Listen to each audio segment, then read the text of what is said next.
court, hindi ko alam kung impeachment court o yung si Escudero kasi nga hindi maliwanag eh, na talagang gusto mo lang humanap ng ebidensya para idiin mo si Inday Sara. Kaya maliw yan.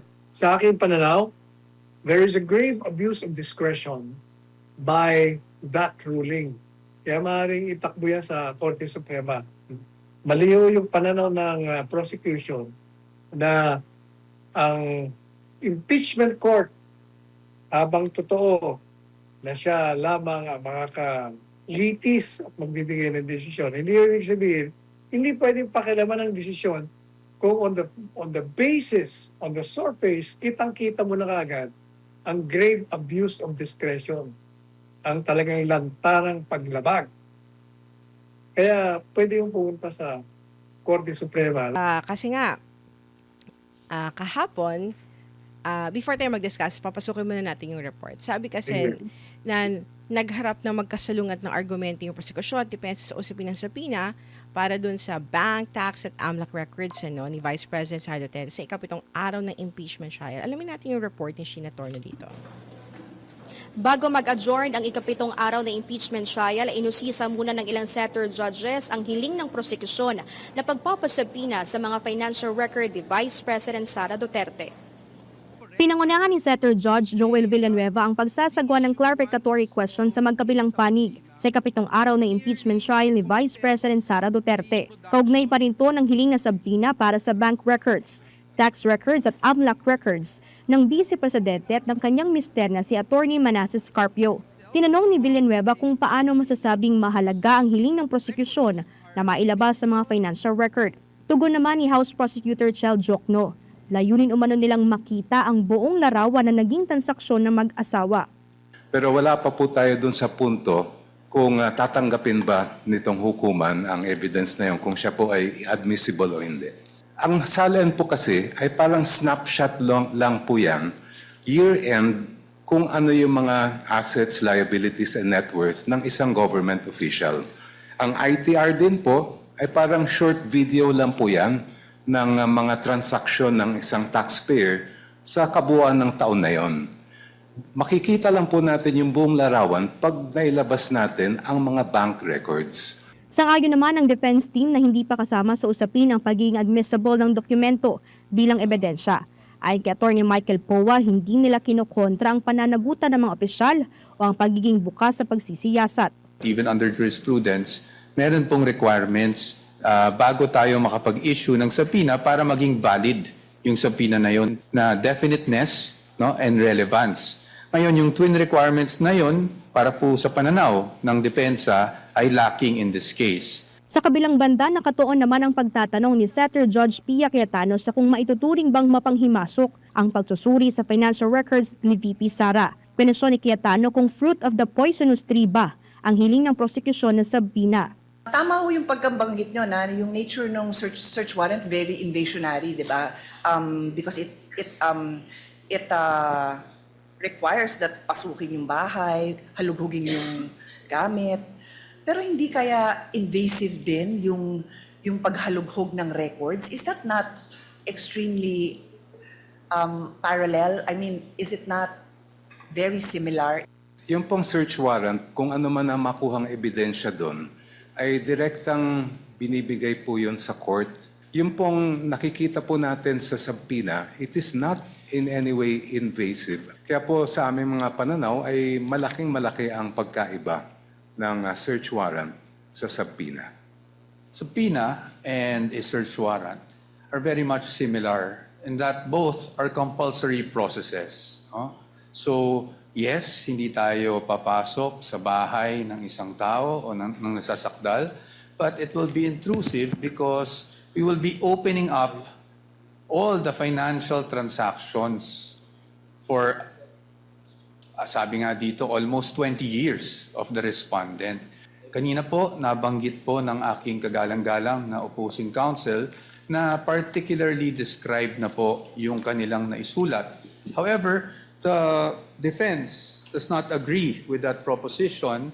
Nakasulat po dito ng hinihingi nila ay account opening and maintenance records, KYC documents, information files, signature cards, all account and transaction records, ledgers, journals.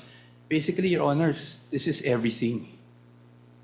Ibig sabihin, ni-specify lang nila ang nilalaman ng lahat ng bank records. So ang tanong namin, saan ba dito yung relevant or material? Kasi lahat na po ng records hiningi eh. So, and this bolsters our theory, of course with all due respect to the opposing side, na kaya namin tinatawag o kaya namin natawag na fishing expedition ito. Kasi lahat na ng records hiningi, pero hindi naman matukoy, which would actually be relevant.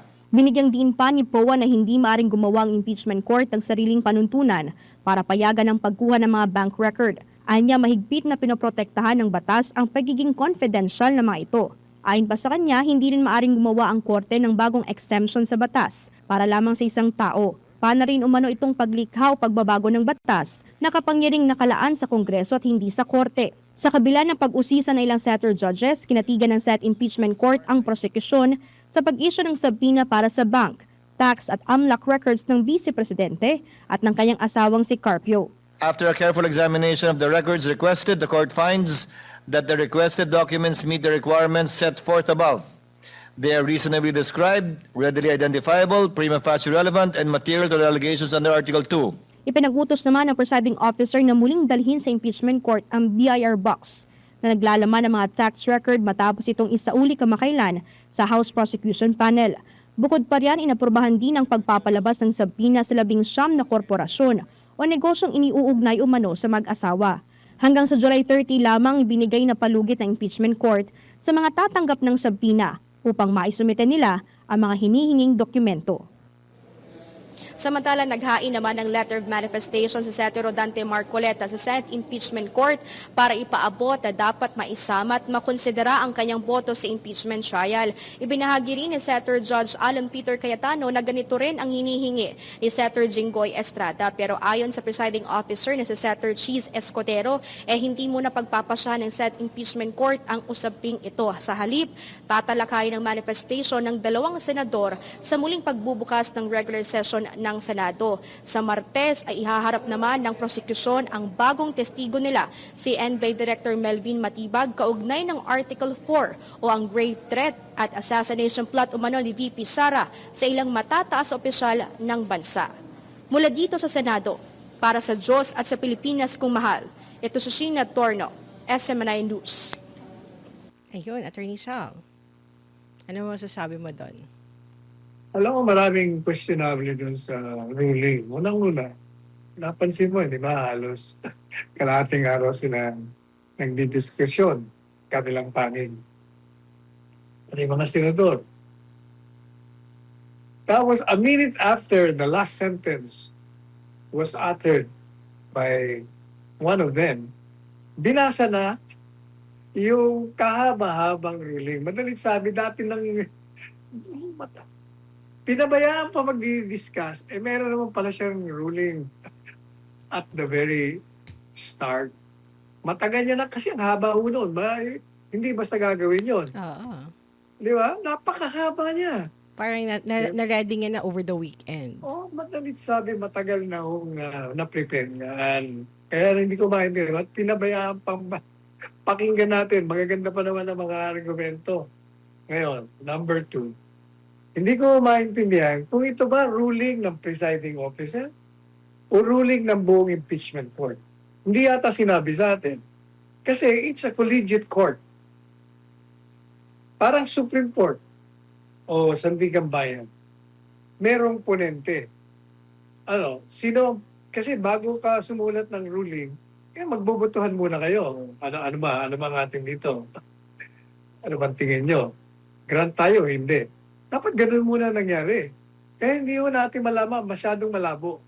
I think it behooves the impeachment court to tell us exactly how they managed to give a decision. Is it a decision of the presiding officer or of the entire body voting and designating somebody to write the decision? Punta naman natin yung decision. Gaya ho ng pinupunto, napakaliwanag naman ho eh, na hindi talaga po pwede na wala kang ebidensya, eh hihingin mo yung records para doon mo kunin ang ebidensya mo. At maliwanag naman yung pinaliliwanag ni Senator Alan. Napakasimple kahit na average intelligence, maintindihan nyo. Ano sabi? Hindi porket nagkaroon ka ng paglaki ng iyong income from one year to another. Ito, 20 taon na pinag-uusapan dito. Ibig sabihin, meron ka ng mga ninakaw, meron ka ng ill-gotten wealth. Ang makikita lang doon,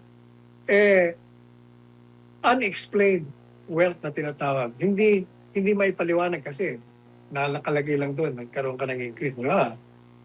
In 5 years, kung 2026, kung 2021, 1 million lang ang income mo, biglang naging 5 million sa 2026.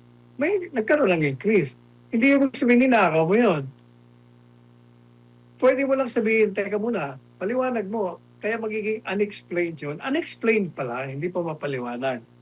Kaya hindi mo pa pwede na kalkalin mo lahat ng mga records ng taxpayer para humanap ka ng ebidensya, patunayan yung akusasyon mo. Ang dapat yung regla doon para mailabas mo yung subpoena, kailangan ipakita mo muna, di ba? Nakalagay nga doon. As explained ba yun? No? Tama yung explanation niya. Merong increase. Tapos nakalagay din yung mga assets mo. Nakalagay doon, 2 sasakyan mo. Nakita doon, 1 bahay mo. Nakita doon, ang real estate mo, 2. Tapos, meron kang ebidensya ipapakita sa hukuman. Your Honors. Sabi niya, 2 lang kotse niya. Meron po kami rito mga certification. Nasa pangalan niya, 5 sasakyan. Oh, nakikita ko rito, real estate niya. Meron siya 10 real estate sa pangalan niya. Oh, madalit sabi, merong ebidensya na maaaring ikaw ay may kalokohang ginawa, may pagnanakaw ang ginawa, kaya kailangan isubpina yung mga records mo para makita natin. Yun ang dapat na ginawa. Pero itong impeachment court, hindi ko alam kung impeachment court o yung si Escudero kasi nga hindi maliwanag eh. Na talagang gusto mo lang humanap ng ebidensya para idiin mo si Inday Sara. Kaya maliw yun. Sa aking pananaw, there is a grave abuse of discretion by that ruling. Kaya maaaring itakbo yan sa Korte Suprema. Maliw yung pananaw ng prosecution na ang impeachment court habang totoo na siya lamang ang makakalitis at magbibigay ng desisyon. Hindi ibig sabihin, hindi pwedeng pakilaman ng desisyon kung on the basis, on the surface, kitang-kita mo na kagad ang grave abuse of discretion, ang talagang lantarang paglabag. Kaya pwede yung pumunta sa Korte Suprema, halimbawa, tingnan nyo, meron pang yan. Bakit mo isasama yung mga records, even assuming na okay lang, na nung siya naging vice presidente, sasubpina mo yung mga records niya. Yan, assuming kung sabi ko nga, kung meron ka ng dating ebidensya na may kalokohan yung taxpayer outside, labas doon sa tax record sa bank account.